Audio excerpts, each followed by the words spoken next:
nostre compromís, el compromís d'Iniciativa Verds Esquerra Unida, és preservar aquesta zona agrícola, l'última zona verda de l'Hospitalet, que és la tercera ciutat del món més densa després de Calcuta i de Bombai. Com ho farem? Molt senzill.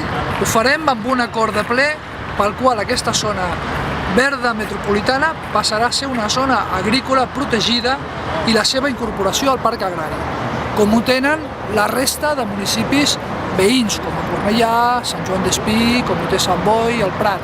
Per tant, és una solució fàcil i senzilla aquesta incorporació al parc agrari. Quins són els únics damnificats d'aquesta proposta?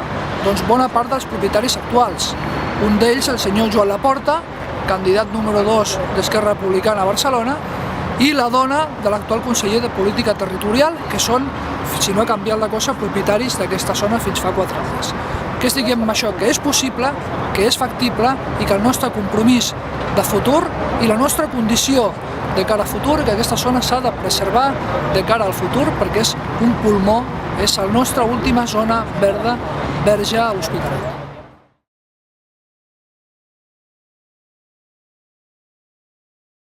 Li hem de donar valor al territori.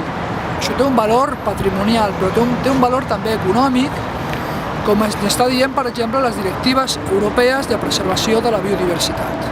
Això té un valor també de patrimoni, de fer una escola d'educació i de patrimoni agrícola, de fer fins i tot una zona d'atracció agrícola i d'atracció turística pels veïns de Catalunya, pels ciutadans de l'àrea metropolitana, que puguin venir aquí a gaudir en transport públic de la porta nord del parc agrari.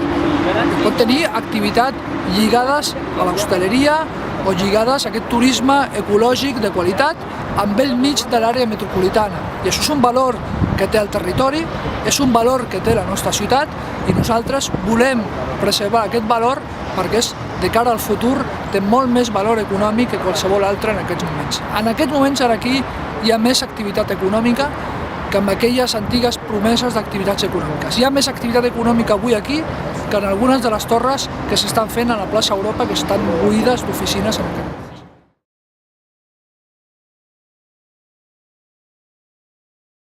El projecte del PSC era un projecte de construir 8 torres d'oficines i un concessionari de cotxes de luxe. Per tant, estem parlant que el PSC té un projecte del segle XX, que és aquesta economia del totxo que ha fracassat.